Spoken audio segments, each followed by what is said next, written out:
So today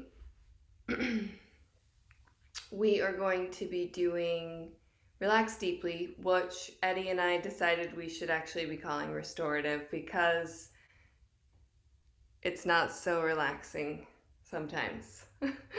And restorative, when you really dive into restorative yoga, it's not necessarily that you just make the setups, lie over the props, and then you're good.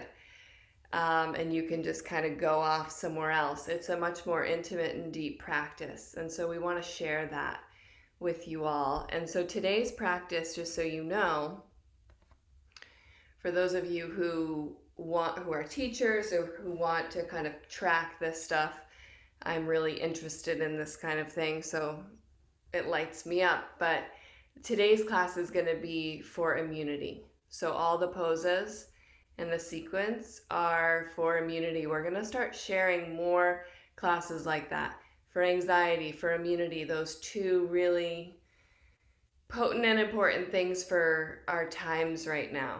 There's just so much going on all around us that it's very, scrambling of the brain for me at this point. It's like, whoa, okay, what are we going to wake up to today? So one of the best things that we can do is support our systems. And so the poses today are going to be shared in that way.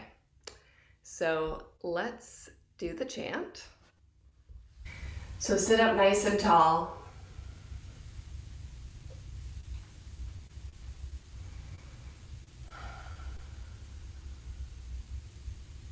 Close your eyes from top to bottom and leave your hands on your thighs for a moment.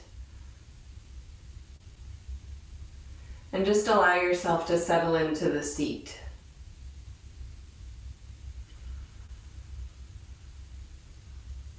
Your feet are underneath your knees. Sitting bones and your upper hamstrings are supported by the bolster or the blankets.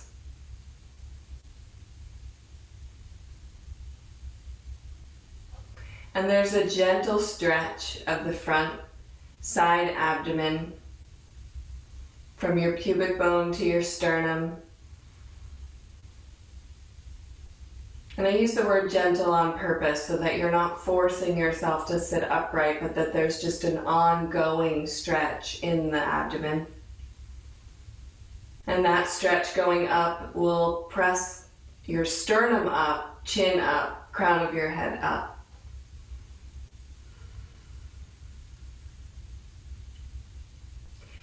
So we practice yoga for so many different reasons, all of us, individuals. Some for peace of mind, some for exercise, some to gain flexibility, some to gain strength. I mean, the answers are across the board.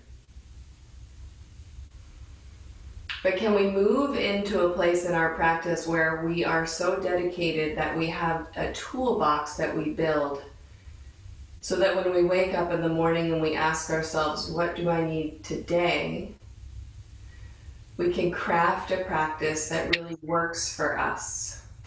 So we can go to an active practice when we're feeling a bit of depression sinking in. We can go to an active practice when we're feeling things like anger. We can go to an active practice when we just have excess energy. Or we might wake up and we feel tired or worked or a little bit sick, or whatever that might be for us when we open our eyes. And so can we be willing inside to shift our practice? And those of you who don't have a home practice, there's no judgment there. We're teaching 5 days a week. You come to class, that's amazing. But if you have a home practice, can you be willing to adjust it to serve you? Join your palms together in front of your heart.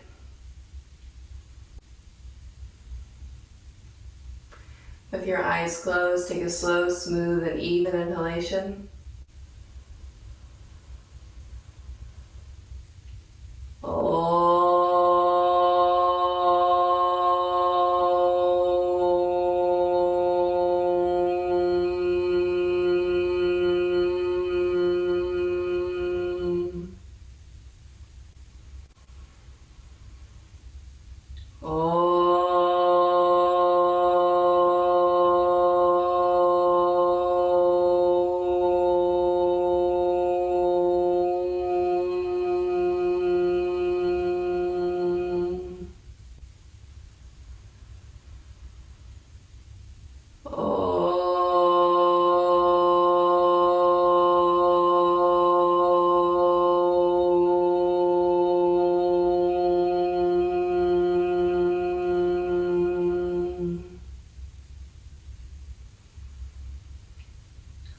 Karabindi Samyuktam Nityam Dhyayanti Yoginaha Kamadam Mokshadam Chaiva Karaya Namo Namaha.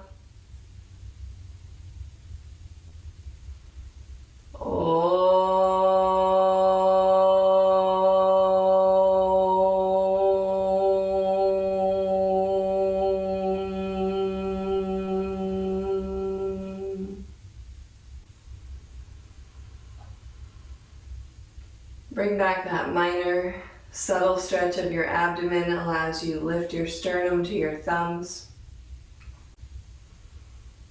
Gently bow your head down.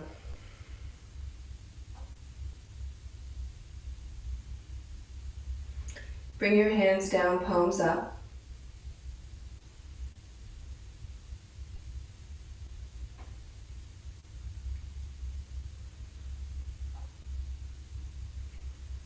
Raise your head with closed eyes. And then slowly open those eyes.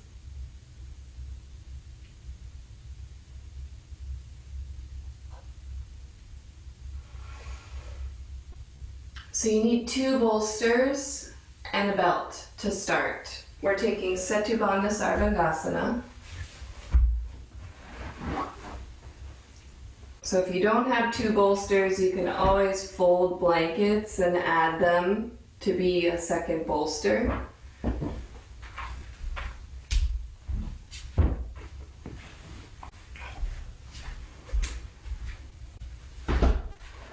But you're going to line up these 2 bolsters. You're going to get a belt. A lot of you are used to this variation. It's one of the best for immunity because it's so soft. So you're going to belt your ankles loosely. So when I put my feet through, there's still 3 or 4 inches between my feet when I pull tension on the belt. You're going to lie down fully on the bolsters and then very slowly slide yourself down till your shoulders come to the floor.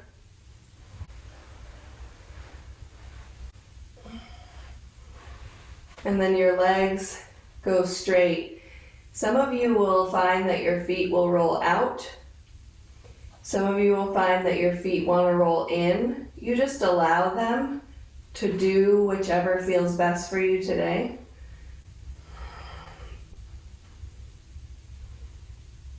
And then your arms come down by your sides, palms face up.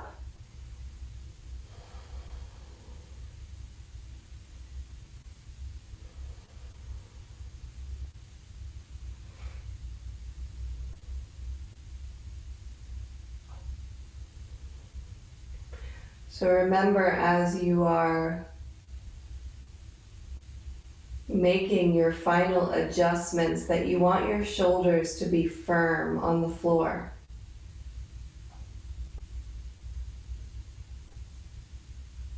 So you may need to bend your knees and do one final little push to get your shoulders on the floor.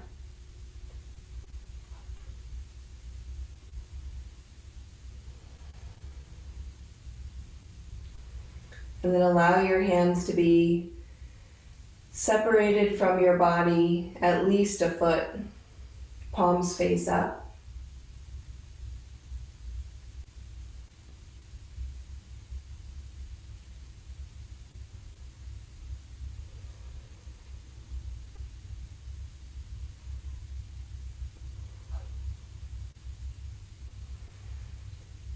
You may notice that you tend to press the back of your head. I want you to lighten up off the back of your head and instead elongate the back of your neck.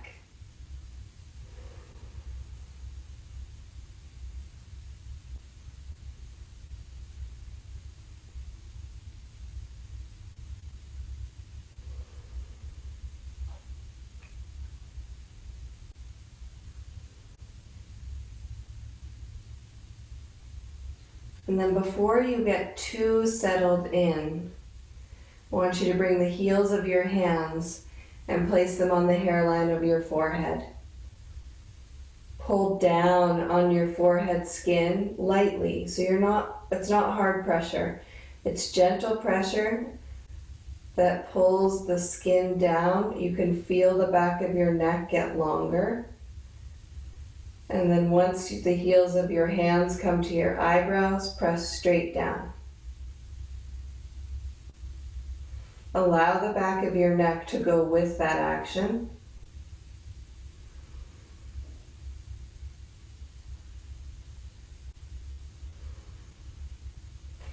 Ask for more space and room in the back of the neck.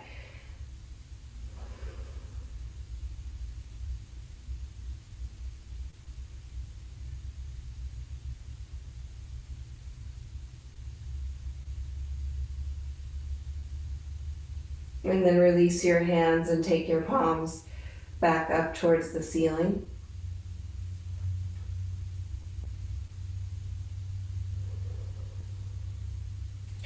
And there'll be a little bit of feedback where the back of the neck will shorten just a little bit once the hands come off, but that's okay.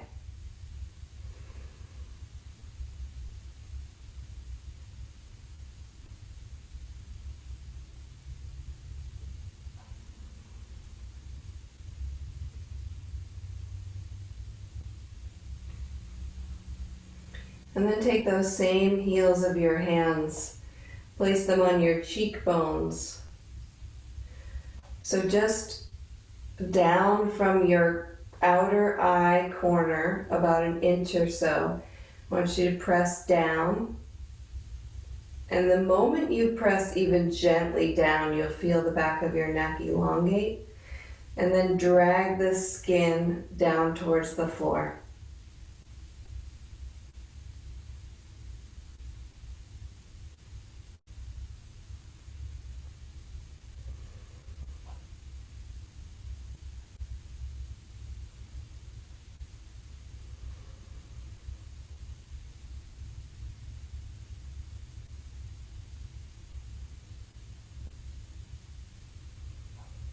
And then release your hands down. Go in.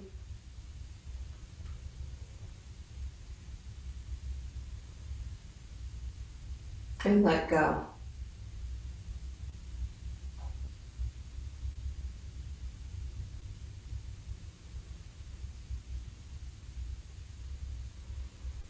So those of you who may be experiencing some low back pain here, this is normal. As we're beginning to open the chest, even though it's with bolsters,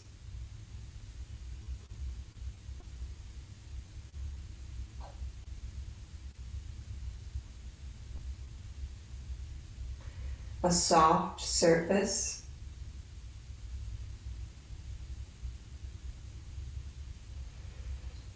there still can be that agitation. So today, instead of doing anything with your legs, can you grip the muscles of your upper back and lift your chest more? And see if that alleviates any of the sensation.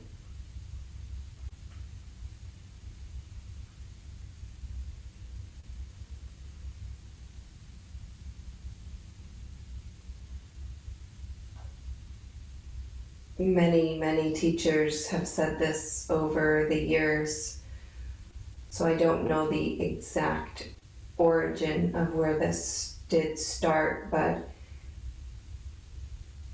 they say that there's always pain on the path to freedom.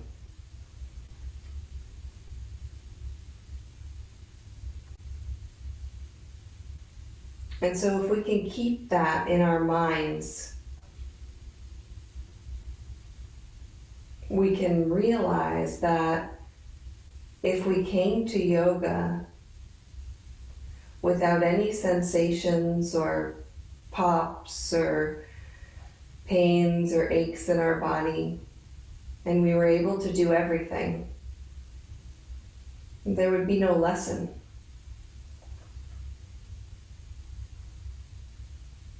There would be no self-teaching, no evolution.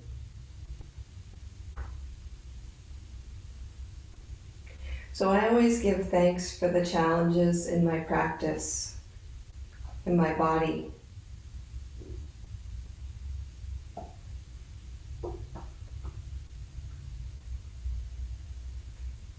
Because those pains and aches and misalignments, maybe even disease for some of you, they're there to show us that we're stronger than we think we are.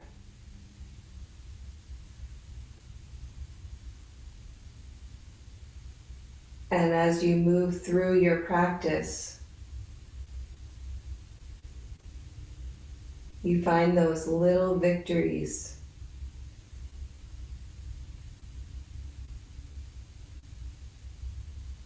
And sometimes that can be as simple as feeling your hamstrings less in a forward bend. Or starting to watch that lower back pain free itself up.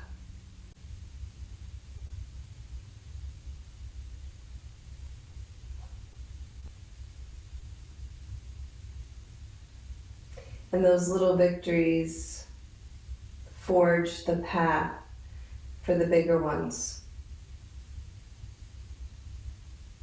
For joint pain, knees, shoulders, vertebrae.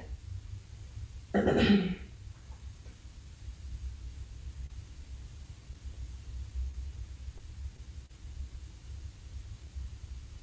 if you stay open,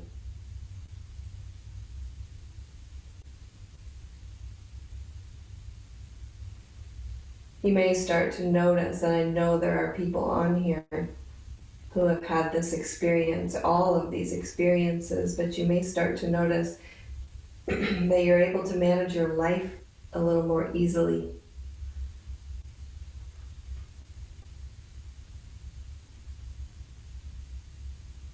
One, because you may have less pain in your body.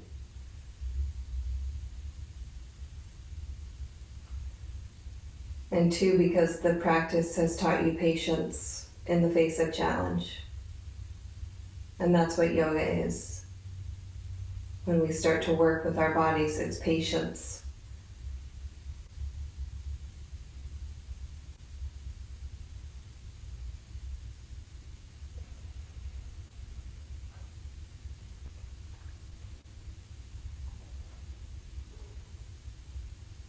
So as we stay in Setubandha for long timings, because this is where, as you stay and you settle more and more, you feel that resting quality.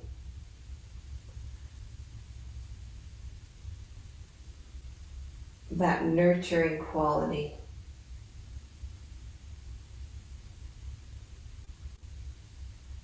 But as we stay here, can you bring your awareness to the very bottom of your sternum, the very top of your abdomen, where the diaphragm lines the bottom ribs? This is where the immune system lives. It's in our third center.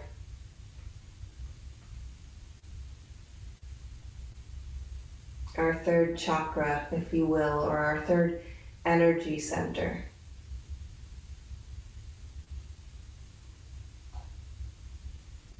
So can you bring your awareness there and notice how this posture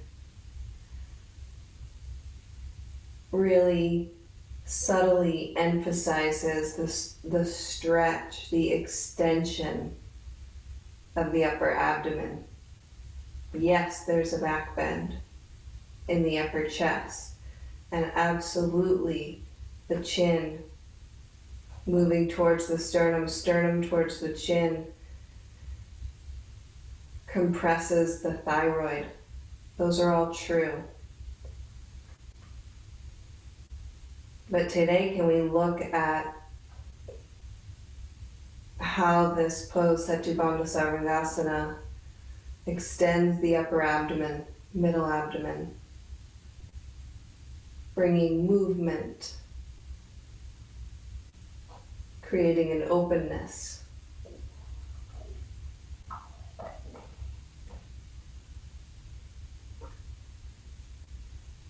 I've found myself doing a lot of computer work lately and noticed that this specific area is what gets compressed over time.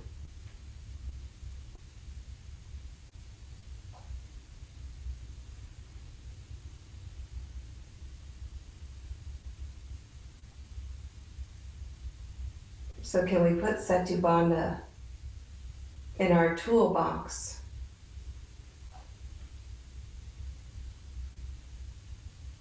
And know that whenever there's something going on, whether it's emotional, internal, physical,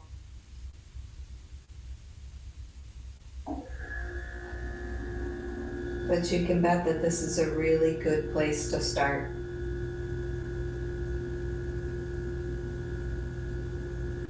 And we often teach this pose later in the sequence as it prepares us for shoulder stand.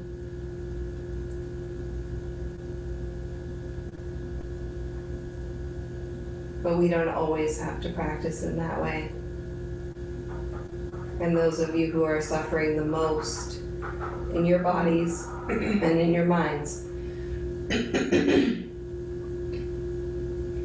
will find that this pose can be very much of service to you.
Now very slowly bend your knees and take that belt off your ankles.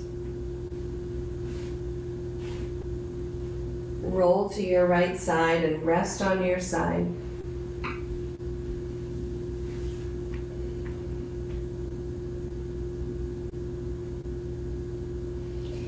And then turn down to come up.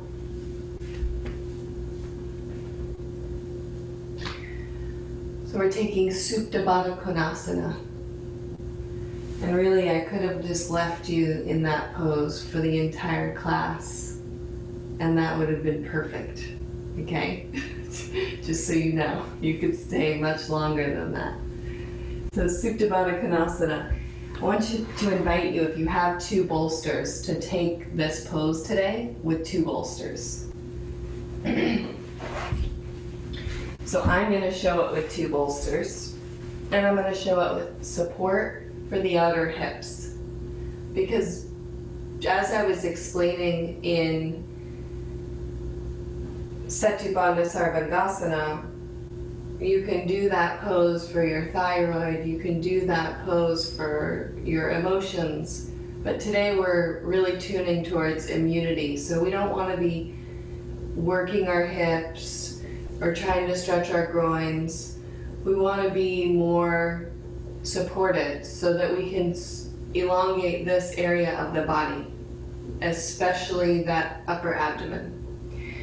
So you'll take a belt, and we'll take a little bit of a different belt placement, though some of you are used to this. I'm just going to grab a couple of blankets for my hips.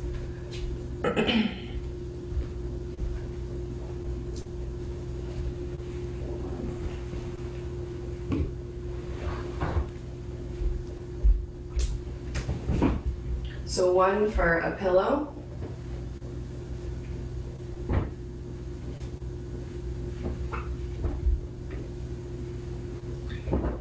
and then two, you could use towels if you need to, folded in half and then rolled. And you can just keep those by the side of your bolsters for now.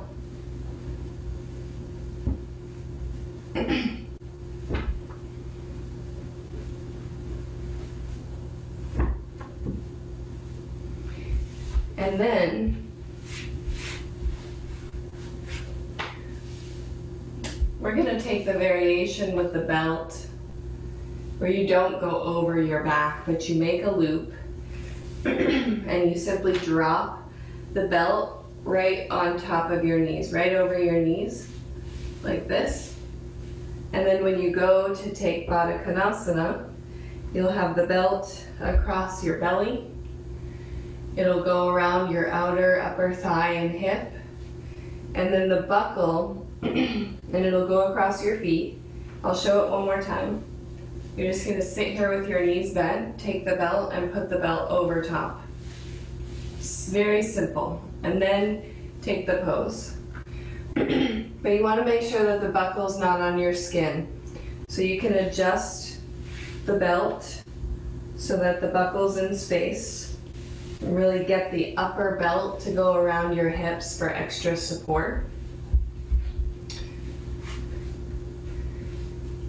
And then you'll arc your chest, and when you lie back, because we're talking about this upper abdomen area, this top bolster, if you press it down, you'll be able to lie back and place it just behind your low ribs, which will really emphasize the stretch right here. This is what we're going for. And then once you're in there, you can take the blankets, lift your hips, lift your buttocks slightly, and put these right in at your hips, your outer hips, not your shin.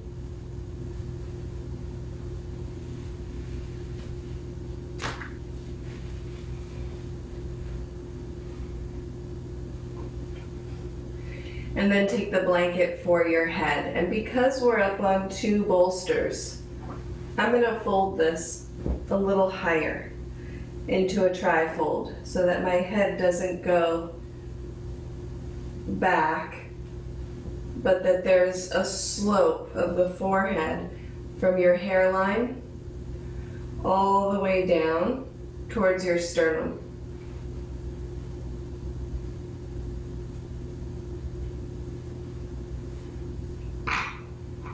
And then your arms come out to the sides as usual, palms face up.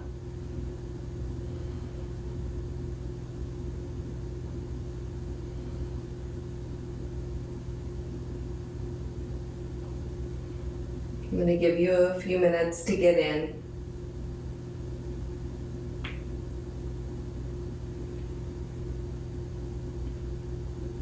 So you should really feel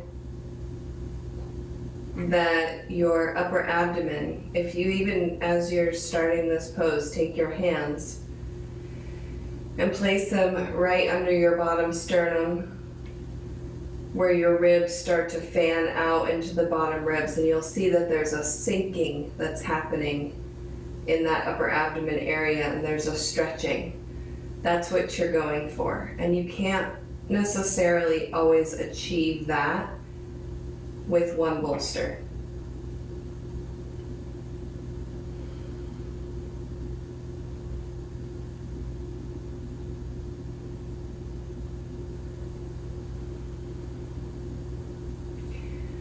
So before you really let go, I want you to repeat those hand positions. So I want you to take the heels of your hands, bring them to the hairline of your forehead, and then pull down on your forehead skin. And allow the back of your neck to go with it. Don't be scared. It's very gentle, very subtle. And when you get to your eyebrows, push straight back. So you're not going to be pushing straight down because your head's not fully on the floor. So you're pushing more just straight back into the back of your head.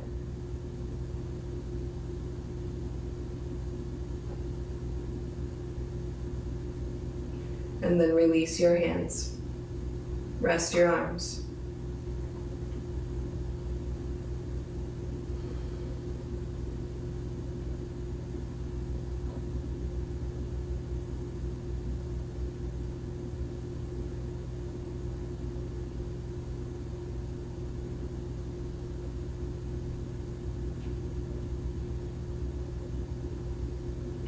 And now come to the cheekbones.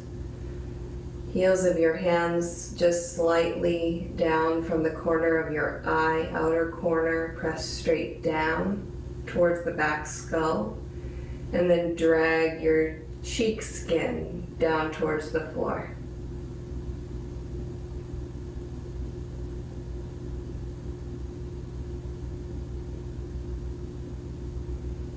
And then release.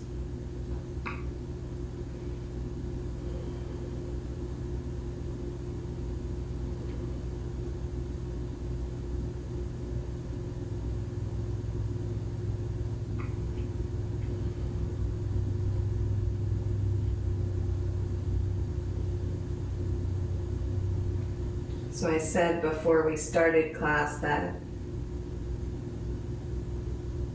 restorative yoga isn't always about building up a prop setup and then letting go. That it can be more active, that it can require more out of you, that there is pain or sensation sometimes in the body.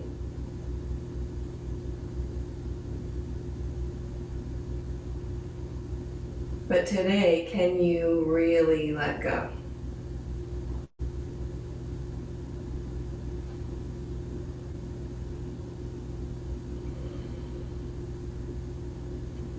Can you utilize the support and scan your body, searching for any area of tension?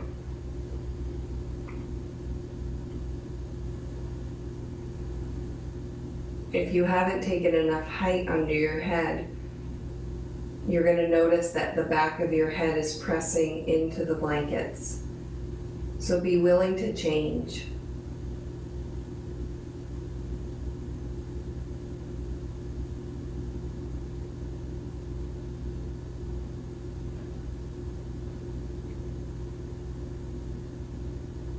Separate your teeth.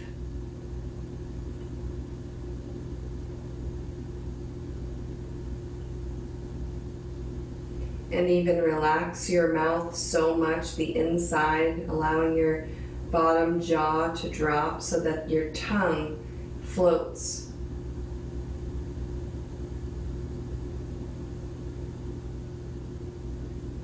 And you don't have to take a lot of effort to do that, and we're not doing pranayama at this moment, but this would be the mouth that you would want to set up for pranayama position.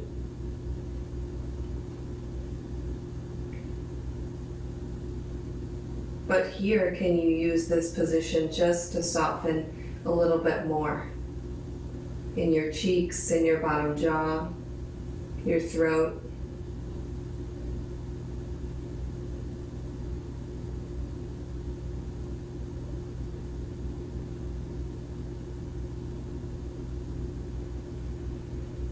And with the two bolsters, there's quite an opening that comes to the chest. So if it becomes too much of a stretch in the armpits, upper chest, you can simply fold your hands and interlace your fingers on your low belly. And that's really nice. So not only if it becomes too much of a stretch, but those of you with aggravated shoulders might find this more supportive.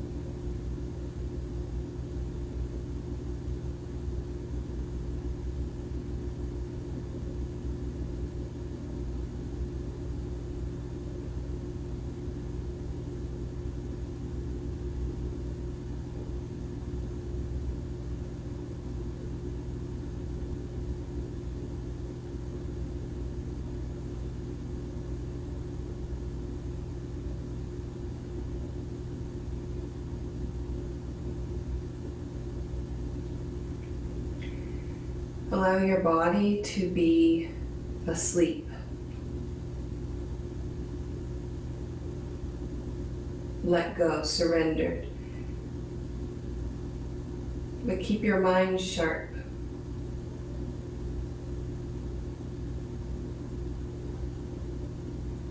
And don't allow any tension to slip by you.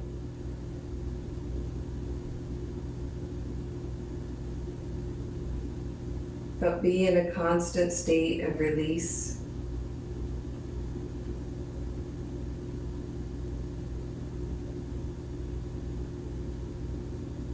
A constant state of looking.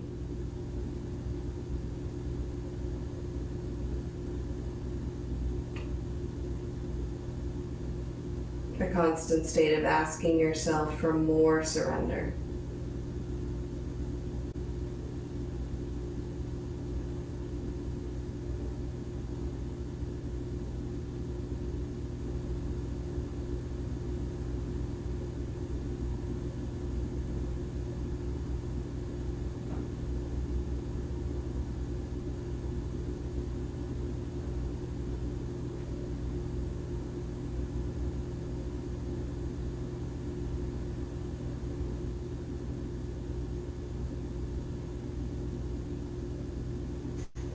And then bring your hands underneath your thighs.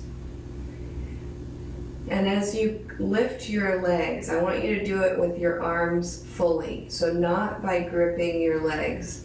Press your legs together with your arms. Use your muscles. Take the belt off. Move that right hip support out of the way.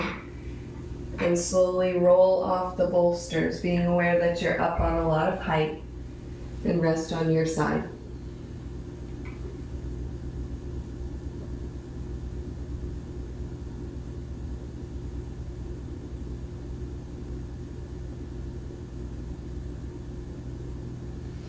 And then turn down to come up.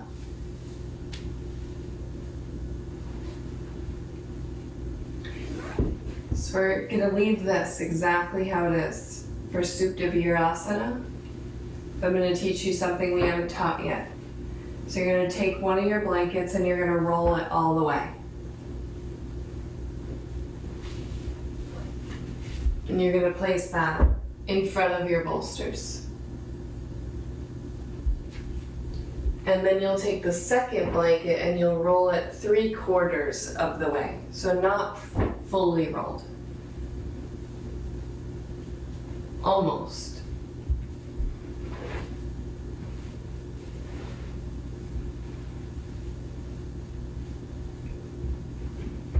And you're going to line this up, these blankets, so that your knee, so here's my knee, I'm going to go just an inch or so below my knee. This area, so the very top of your shin bone, so not on your knee joint, but very top of your shin, rests on this. And then your ankle, where your ankle meets your bottom shin, rests on this. And I'll show you, okay? So when you're going to come in, you'll place your ankles on the back roll. And then you'll support just below your knee with the front roll.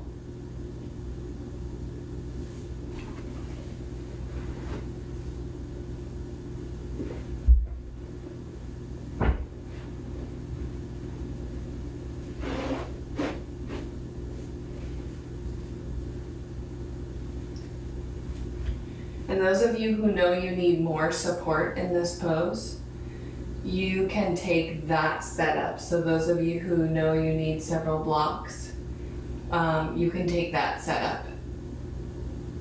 But those of you who can, I want you to take this setup today.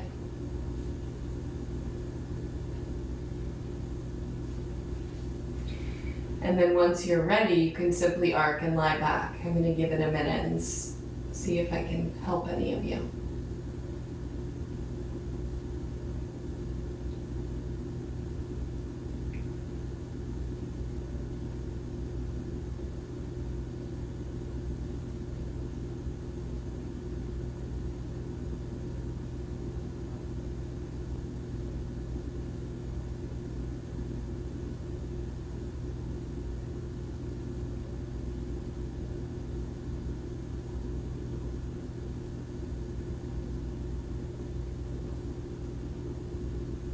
Good.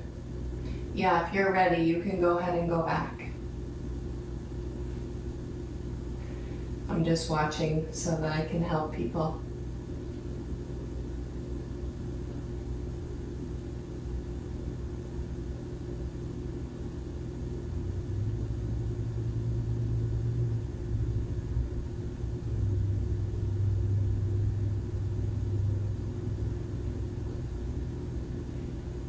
And if you need to widen your knees as you go back, you can go ahead and do that.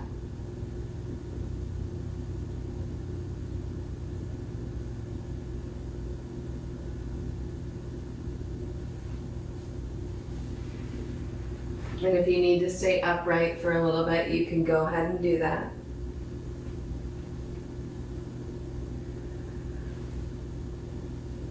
But this will help for those of you who feel this in the top of your feet when you do Supta Virasana, and also for those of you who will feel your knees get light in Supta Virasana, this can really help.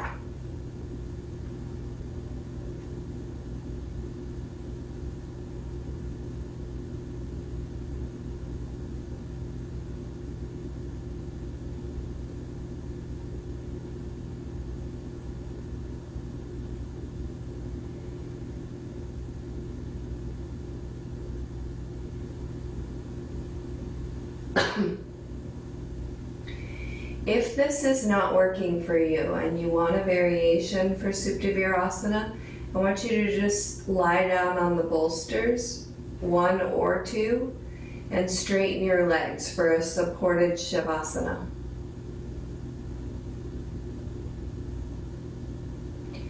But Supta Virasana is incredible for aiding in proper digestion.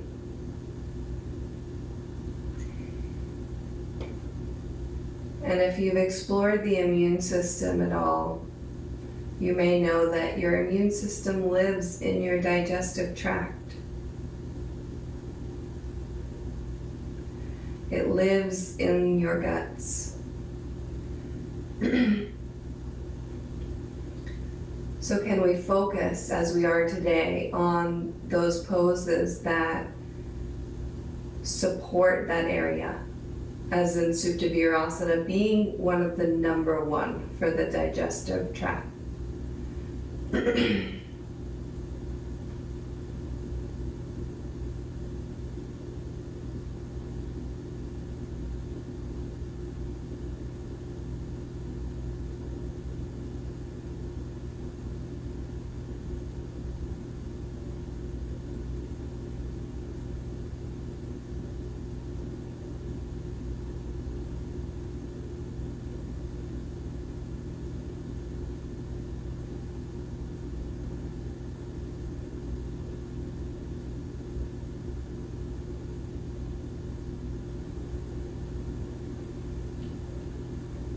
And for this pose today, if you feel called, your arms can be out to the sides, or you can take them up over your head, grab your elbows and rest. And this will increase that feeling in the upper abdomen, that gentle stretch.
If you've taken your elbows, change the cross for just the last minute.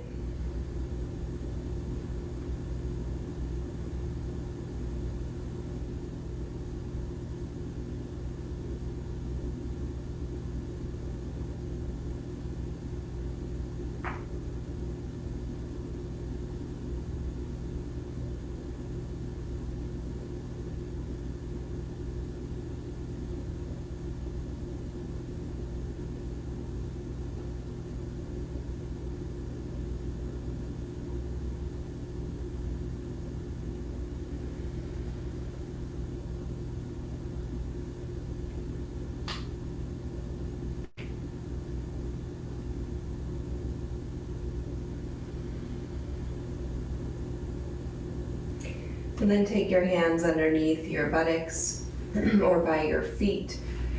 Press yourself up. Bring your hands forward and come to Uttanasana with your chest extended, just for a moment to straighten your legs.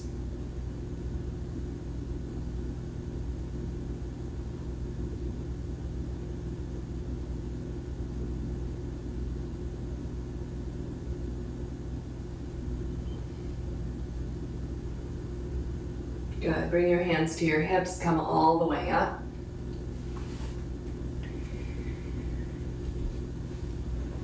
You need one bolster, 2 blocks, and a belt.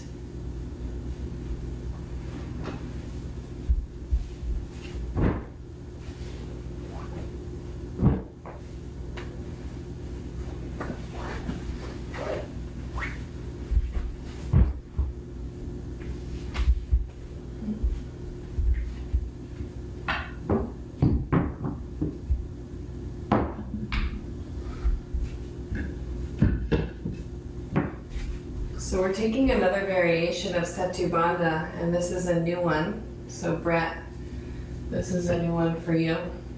And actually I'm gonna get rid of the mat to take this.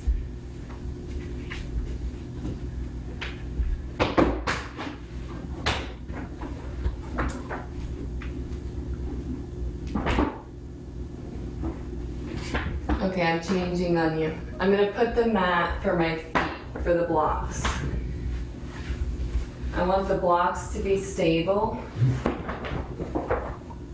but I want to be able to move the bolster. So you're going to take your blocks and you're going to leave about 2.5 feet between the blocks. And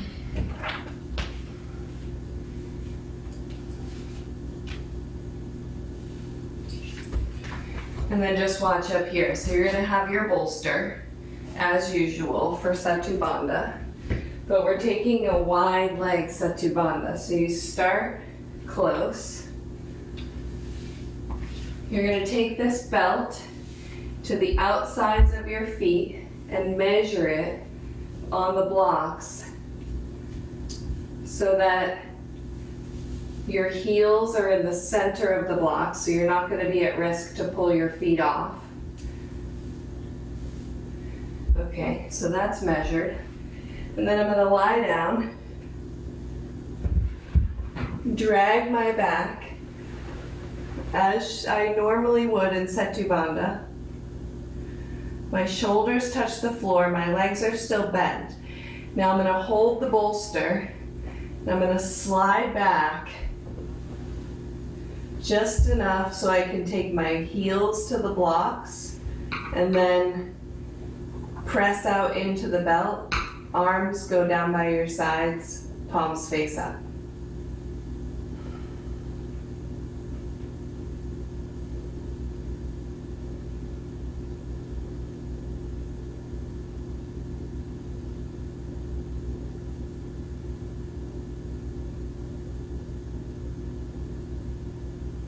So there's going to be a little more work in your legs.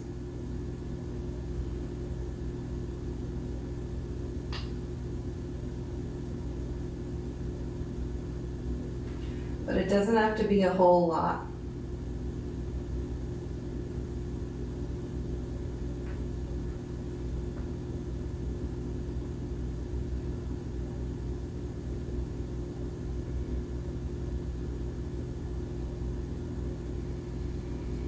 And you may need to do some adjusting, getting a little closer, a little further away.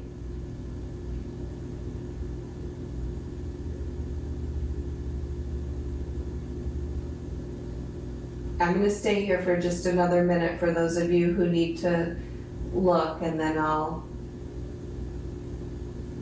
be coming out.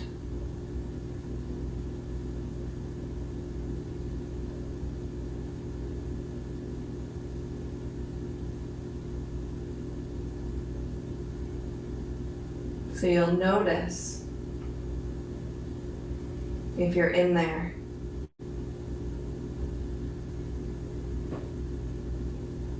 that one, the placement of the bolster that we explored in the first pose gives that sinking feeling to the upper abdomen.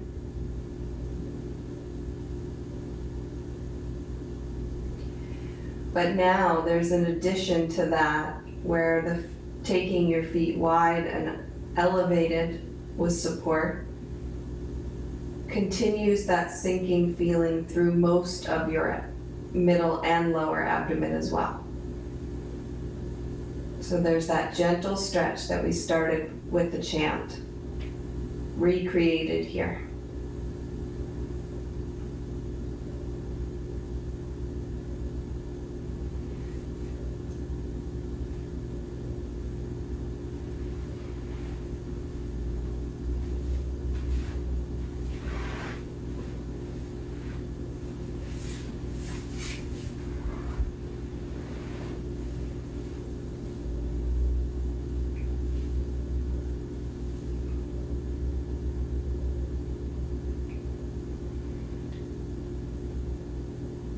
So some of you may feel like you have a slight outward kicking of the heels to be able to keep your feet in that position. That's fine.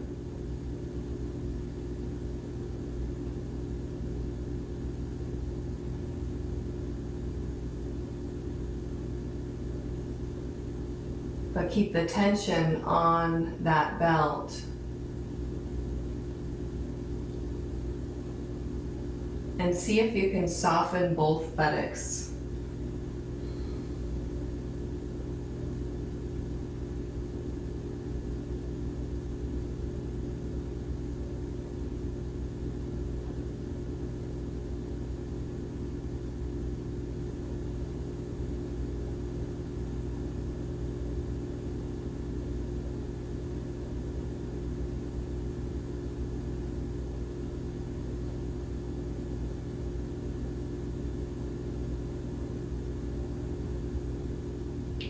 Turn your attention in as you use this last pose for your Shavasana.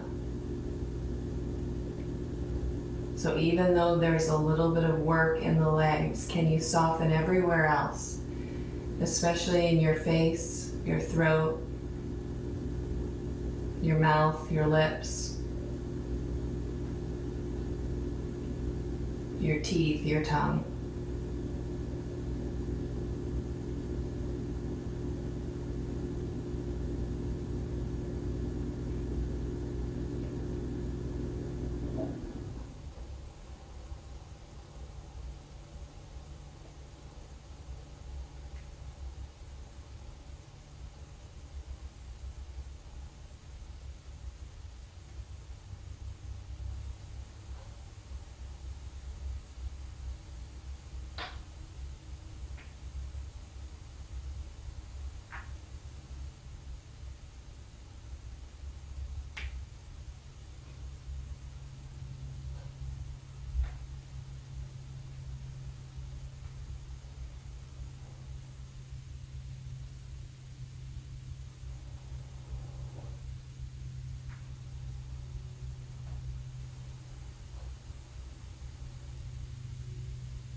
Now very slowly take your feet out of that belt. Put your heels on the floor just as wide as they are. You can push those blocks away. Let your feet roll out. And bend your elbows and take your hands on your torso. You can interlace your fingers or just let them rest on your side ribs.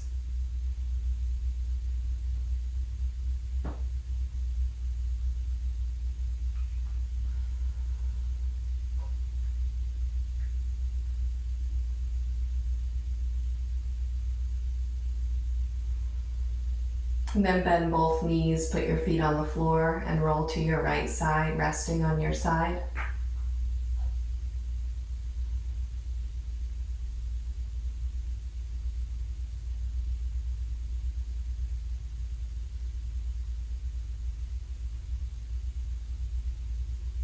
And then turn down to come up.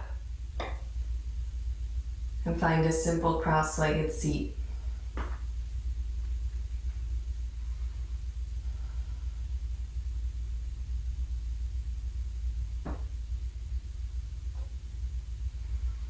Join your palms together in front of your heart. Take a slow, smooth, even inhalation.